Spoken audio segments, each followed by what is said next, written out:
أعوذ بالله من الشيطان الرجيم. بسم الله الرحمن الرحيم. يا أيها المزمل قم الليل إلا قليلا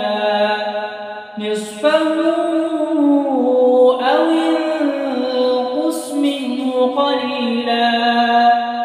أو زد عليه ورتل القرآن ترتيلا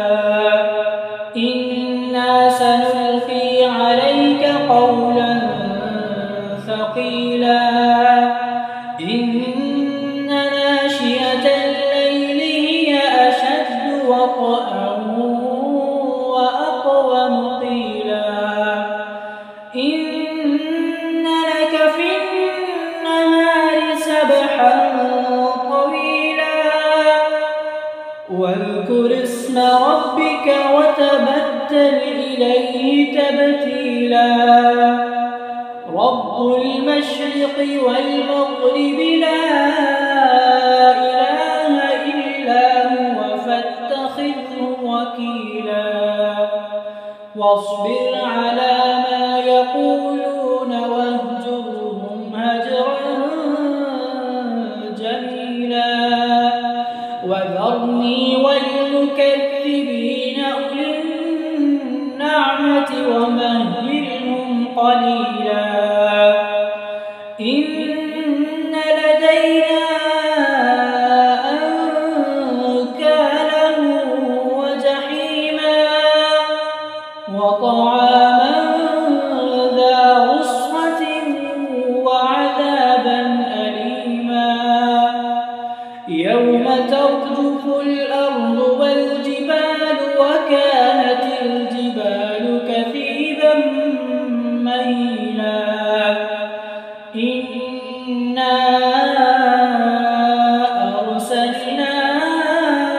إليكم رسولا شاهدا عليكم كما أرسلنا إلى فرعون رسولا فعصى فرعون الرسول فأخذناه أخذا وبيلا فكيف تتقون إن كفرتم يوما يجعل البلدان شيبا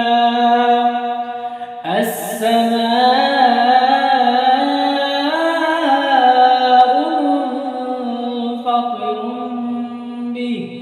كان وعده مفعولا إن هذه تذكرة فمن شاء اتخذ إلى ربه سبيلا إن ربك يعلم أنك تقوم أدنى من ثلثي الليل ونصفه وثلثه وطائفة من الذين معك والله يقدر الليل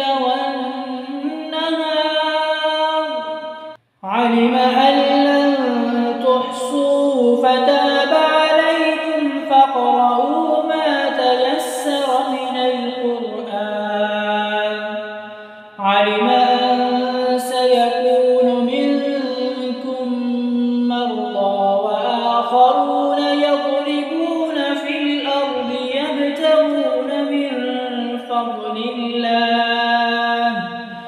وآخرون يقاتلون في سبيل الله فاقرؤوا ما تيسر منه وأقيموا الصلاة وآتوا الزكاة وأقرضوا الله قرضا حسنا وما تقدموا لأنفسكم من خير تجدوه عند الله هو خيرا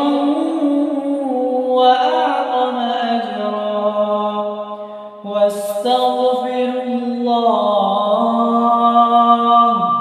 إن الله